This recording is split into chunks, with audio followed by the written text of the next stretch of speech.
Ah, Logan, I'd like you to meet Aurora Monroe, also called Storm. This is Scott Summers, also called Cyclops. What if I told you Marvel may have already shown us the next massive MCU saga, and we were all too busy arguing about Doctor Doom, multiverse timelines, and who is secretly playing who to notice it? Because after 6 years of tiny clues, mutant appearances, Fox characters walking back through the door, and Kevin Feige dropping increasingly suspicious comments, the picture is suddenly becoming very clear. The X-Men may not simply be joining the MCU, they could be the MCU's next era. So go back to 2019. Disney closes its acquisition of 21st Century Fox, and sitting inside that enormous collection of characters are the X-Men, a group Marvel Studios has not been able to properly use as part of its cinematic universe for years. You would think Kevin Feige would immediately run onto a stage wearing a Cerebro helmet and scream mutants, but no, Marvel waited.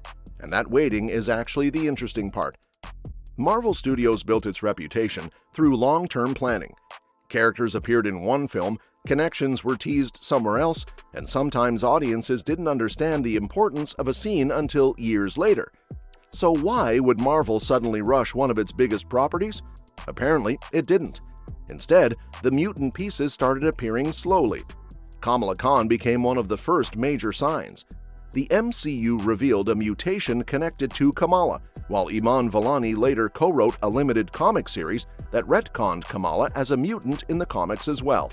At the time, people obviously noticed, but it still felt like one character. Then Namor arrives in Black Panther: Wakanda Forever, and Namor is presented as a mutant.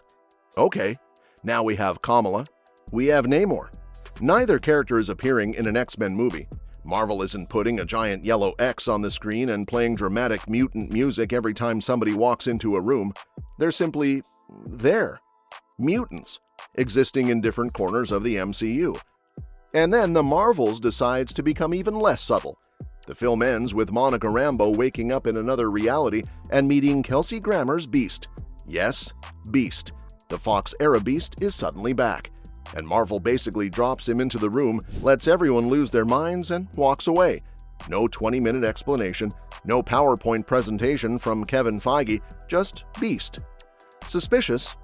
Then Deadpool and Wolverine arrives and completely kicks open the Fox nostalgia cupboard. Wolverine is back. Other familiar characters and variants connected to Marvel's pre-MCU movie history return. The film pulls these old characters back into the conversation and reminds the audience that this entire world of mutant history is now available to Marvel Studios. But now, look at Avengers Doomsday. The movie is set for December 18, 2026. The Russo brothers are directing, Robert Downey Jr. is playing Doctor Doom, Avengers legacy characters are involved, the Fantastic Four are involved. And then, Patrick Stewart, Ian McKellen, James Marsden, Kelsey Grammer, Alan Cumming, Rebecca Romijn, Professor X, Magneto, Cyclops, Beast, Nightcrawler, and Mystique. Excuse me? At some point, 6 returning Fox-era X-Men actors stop feeling like somebody accidentally opened the wrong casting folder.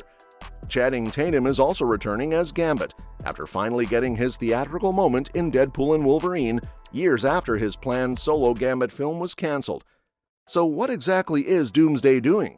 Well, based on the information we have, it could be acting as a bridge. Not necessarily the destination, a bridge. After Doomsday comes Avengers Secret Wars on December 17, 2027. Michael Waldron is writing it, and the Russo brothers are also directing. Feige has described Secret Wars as a reset rather than a complete reboot. He has also compared the purpose of these upcoming Avengers films with Endgame, explaining that Endgame was about endings while Secret Wars is about beginnings. And if you're building a mutant era, beginnings is a very interesting word. One possible reading is that Doomsday allows the old X-Men world to return for a major final event, while Secret Wars creates the opening for mutants to become a permanent part of whatever the MCU looks like next. Again, that's an interpretation. Marvel hasn't officially stood on a stage and announced, "Welcome to the Mutant Saga," but the pieces are sitting there. And there may be another piece hiding inside Spider-Man Brand New Day. That movie is scheduled for July 2026, and Sadie Sink has been rumored to be playing a new Jean Grey. Important part here, that is not officially confirmed. We do not know that Sadie Sink is Jean Grey. So nobody start designing the Phoenix costume based on a rumor and then blame Kevin Feige when it doesn't happen. But if the rumor is true, the placement would be fascinating. Because Marvel wouldn't be waiting for an X-Men movie to introduce Jean Grey. She could potentially appear in a Spider-Man film. And that brings us to probably the biggest clue about what Marvel wants from its actual X-Men reboot, the writer. Lee Sung-jin, the creator of Beef, is working on the X-Men script alongside the Bear writer and executive producer Joanna Callow. Now, Beef earned 16 Emmy nominations and became known for deeply personal character work. And when Lee spoke to Deadline about X-Men, he focused on the idea of feeling othered. That is the core of the X-Men. These aren't simply superheroes who meet one afternoon because a purple alien has terrible anger management. The X-Men are mutants living in a world that fears them. They're outsiders. They're judged because of what they are. And Lee described that theme as more relevant now than ever. Suddenly, the choice of writer makes a lot of sense. Marvel could have handed X-Men to somebody known mainly for giant action movies. Instead, they're bringing in a writer associated with complicated characters, emotional conflict, and people who, well, are not exactly doing great internally. Then look at the director, Jake Schreier, fresh off Thunderbolts. Thunderbolts did not dominate the box office, but its approach was very different from a lot of Multiverse Saga stories. The movie built itself around depression, isolation, and trauma. Its characters were allowed to sit with those emotions. They didn't just punch sadness through a portal. And pairing Schreier with Lee Sung-jin and Joanna Callow suggests something very specific. Marvel may not be treating X-Men as simply another spectacle reboot. This could be a character-driven reset. And after the problems of the Multiverse Saga, the timing makes sense.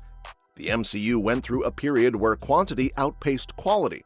Jonathan Majors Kang was originally positioned as the central threat of the saga before his real-life conviction forced Marvel to change direction. Audience anticipation has become a major question around the studio's upcoming slate.